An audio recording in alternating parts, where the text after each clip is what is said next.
আমি তো আমার আজু হইতে আমার জন্ম ইদু ও তা মানে ইনি বুড়াইয়া দেয় ইনি আমার আজু জায়গা জায়গা বিলে ফানি হইতে সেটা ইদু মুরো দিতাম দিয়ে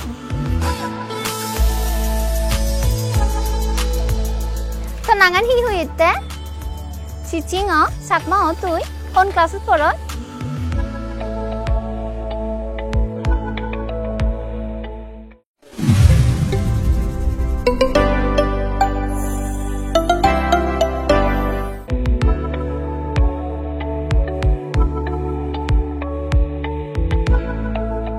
হ্যালো ভিউয়ার্স, বেঙ্গলি বেটার পক্ষ থেকে সবাইকে শুভেচ্ছা। আজকে আমরা বেরিয়ে পড়েছি কাপ্তাই লেক ভ্রমণের উদ্দেশ্যে, কারণ কাপ্তাই লেক হচ্ছে দক্ষিণ এশিয়ার মধ্যে সর্ববৃহৎ কৃত্রিম লেক। তো সেটি আমরা ভ্রমণ উদ্দেশ্যে আজকে আমরা বেরোচ্ছি। তো ভিউয়ার্স, দেখতে থাকুন আমাদের এই কাপ্তাই লেক ভ্রমণ পূর্ব।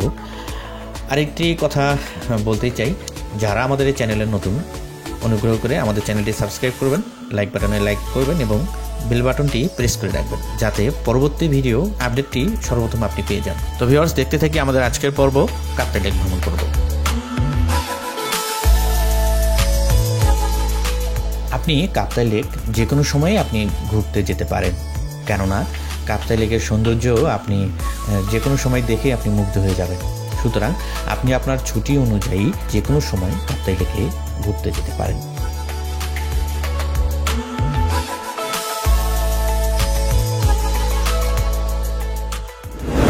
বেঙ্গলি ভিউটার পক্ষ থেকে সবাইকে শুভেচ্ছা। আজকে আমরা কাপ্তাই লেকে ভ্রমণ করতে যাচ্ছি, সাথে আমরা 8টি স্পট ঘুরে বেড়াবো। আমাদের সাথেই থাকুন, আশা করি আপনাদের ভ্রমণ এর মাধ্যমে আরো সহজ ও সুন্দর।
পাওয়া যাবে, কিন্তু এই বাঁধ নির্মাণের সময় থেকেই শুরু হয় সমস্যা।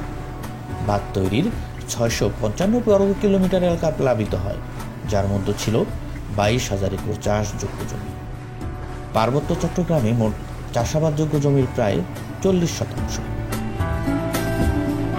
কাপ্তাই লেক নির্মাণে প্রায় 18,000 মানুষের ঘরবাড়ি বিলুপ্ত হয়েছে। প্রায় 1 লক্ষ মানুষকে তাদের আবাসভূমি থেকে সরে যেতে হয়েছে, যার মধ্যে 70%ই চাকমা জনপদের মানুষজন ছিল।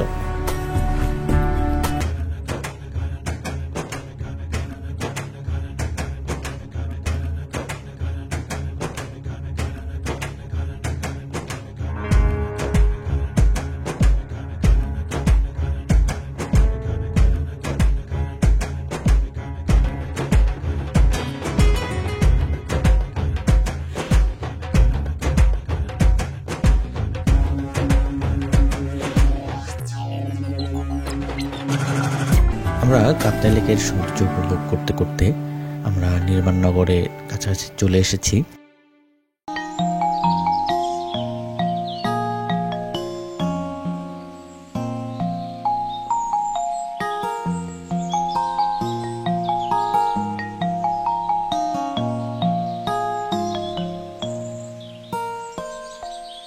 খুবই সুন্দর পাহাড়ি এলাকা।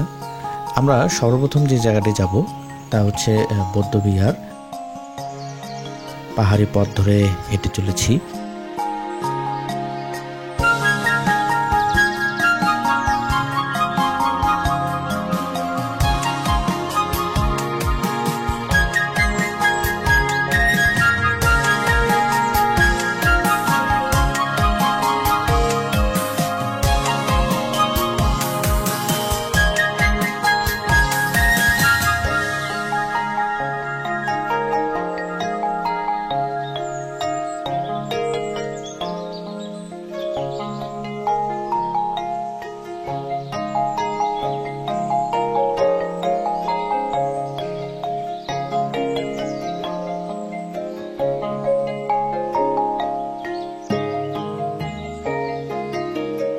Juju, জাগানো নাঙান হি নির্বাণনগর। আচ্ছা তাই ইদুই হিয়ং আগে নাহি বুদ্ধ মতো কো দেখি দি আগে তো ও আচ্ছা আচ্ছা তাই ধর্মতীর্থ বান্তে বিহার আই ও ইয়ান ধর্ম তিসবান্তে বিহার আচ্ছা তাই ইদু তুমি হকে তুন্দরি রইও আমি তো আমার আজু হইতে আমার জন্ম ইদু ও তা এনি মানে এনি বুড়াইয়া দেয় এনি আমার আজু জায়গা ও জায়গা বিলে ফানি হইতে সেটা ইদু মুরো দুচম দিয়া তাই ইদু হিকে মানে হি ঘুরিনে বাজো কোনো সারি আহি গুড়ি বাজিব সাইড বাই গুড়ি বাজি দিয়া হন মতে এনি হুমি গেলে মালে দান লাগে দি কাকু বাগান গুড়ি আহি আইনে সাইড বাই গুড়ি হেই দিয়া জাল মারি গাইলামা এই যে আইনে বেদবাগ মানুষ নিদু শিখে ন মানে হোম সাউরি গর ওই সাউরি বলা নেই ইদু ইদু এক্কারে সাউরি বলা নেই সাউরি বলা হোম দে তাই ইদু হন স্কুল আগে স্কুল আছে এই এলাকা দা সিলগুড়ি দা হেনমেন ধারা আগে এমনি প্রাইমারি একান স্কুল হাই প্রাইমারি স্কুল আগে জুনিয়র কানা ও আচ্ছা আচ্ছা তাই ইদু তো বাজার তাজার যাতে তোমার হস্ত হয় ভাড়া ন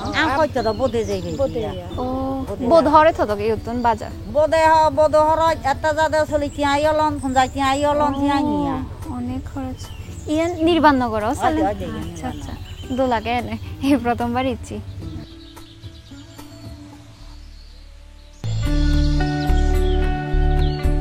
এই জায়গাটার নাম নির্বাণনগর। এখানে একটি বৌদ্ধ মন্দির রয়েছে যেখানে ধর্মতীর্থ ভান্তে থাকেন। এখানকার লোকেরা কোনো প্রকার চাকরি করে না, তারা জেলে কাজ করে বা গরু চড়িয়ে বিভিন্ন রকম কাজ করে তারা এখানে জীবিকা নির্বাহ করেন। এখানে স্কুল হচ্ছে একটা প্রাইমারি স্কুল আর একটা হাই স্কুল।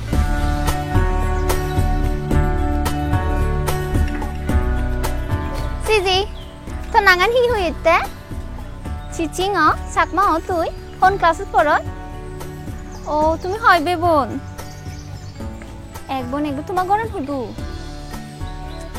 বালক দূরত চিন্দিও তে তুই দেখি করতে কি গরু সরাই চিত্তে ও বাবা আচ্ছা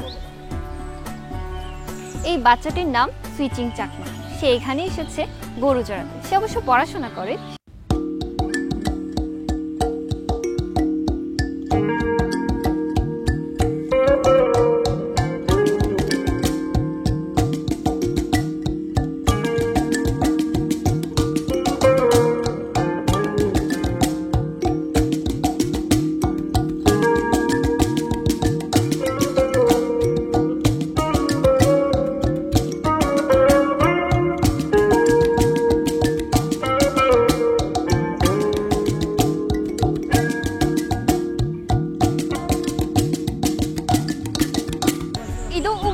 উদিলে হি জোতা খুলিনে উদি ফেবং আচ্ছা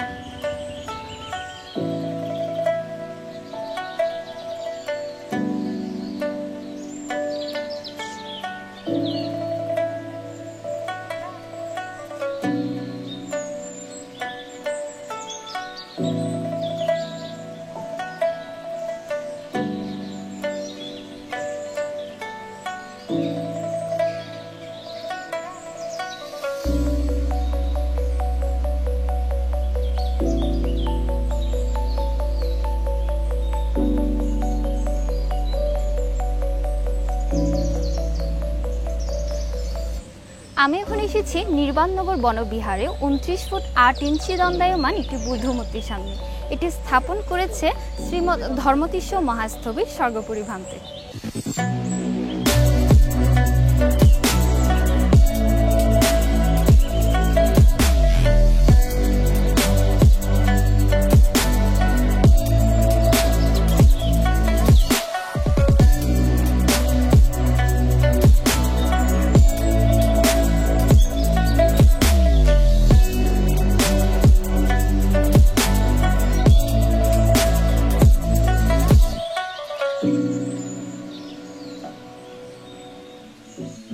এই হচ্ছে নির্বাণনগরের একটি পর্যটনকে কেন্দ্র করে গড়ে ওঠা পাহাড়ি মার্কেট বলা যায়, কারণ এখানে পর্যটনকে কেন্দ্র করেই এখানকার যে দোকানপাটগুলো গড়ে উঠেছে। কেননা এখানে তারা তাদের হাতের তৈরি চাদর, কাপড়, বিভিন্ন ধরনের খেলার সামগ্রী, চাকমাদের তৈরি কাপড়ে তারা তাদের ঐতিহ্যকে খুব বেশি প্রাধান্য দিয়ে থাকে।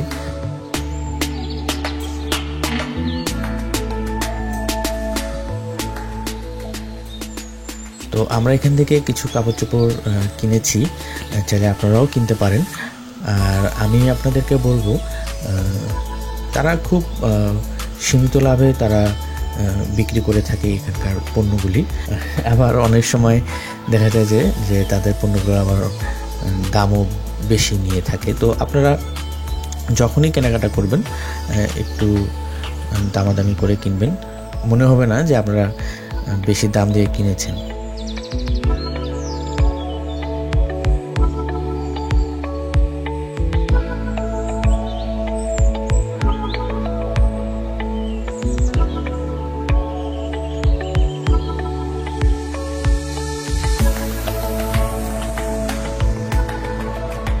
পার্বত্য চট্টগ্রামকে মূলত কয়েকটি নদীর উপত্যকায় ভাগ করা যেতে পারে। এর মধ্যে আছে চেঙ্গি, মৈনী, কাসালং, রানখিয়াং আর সাঙ্গু নদী। সাঙ্গু বাদে বাকি সবগুলোই কর্ণফুলীর শাখা।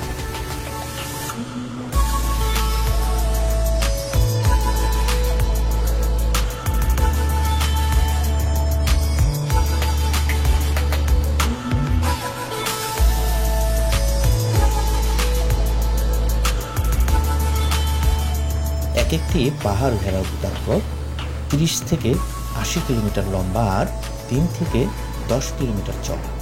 পাহাড়গুলোর উচ্চতা কোথাও কয়েকশো থেকে 1000 মিটার কাছাকাছি।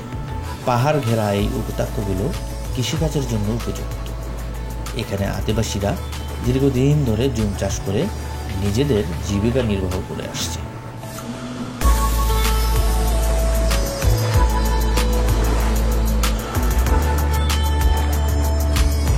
বর্ষাকালে কাপ্তাই লেকের সৌন্দর্য আরও বৃদ্ধি পায়। নিকটবর্তী যে ঝর্ণাগুলি আছে সেখানে ঝর্ণার পানি অনেকটা বেড়ে যায় এবং দেখতে অনেক সুন্দর লাগে। এই কারণে আপনি যদি বর্ষায় যেতে পারেন তবে এটি আপনাকে প্রচুর আনন্দ দেবে।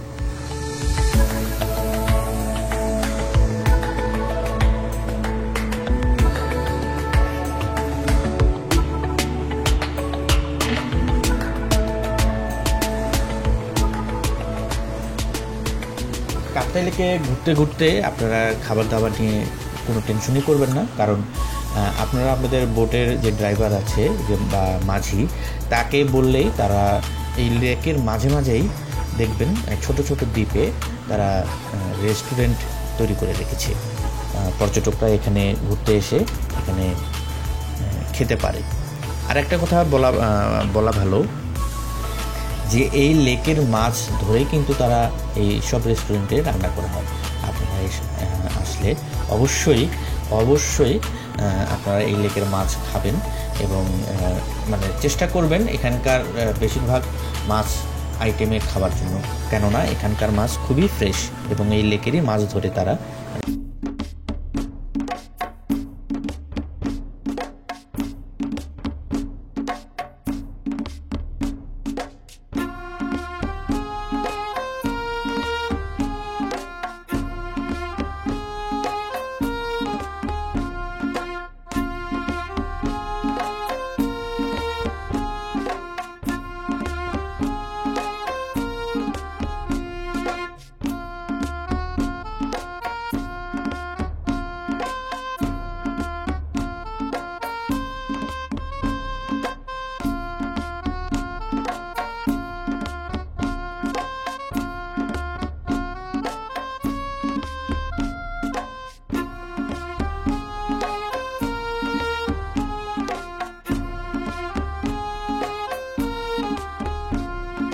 তো যে অনেকেই অনেক বিড়ম্বনায় পড়েন যে কত টাকা ভাড়া এবং আমরা কিভাবে যোগাযোগ করব নৌকার মালিকের সঙ্গে। তো বন্ধুরা, আমাদের এই বিষয়ে আমাদের আরেকটি পর্বে থাকছে বিস্তারিত তথ্য।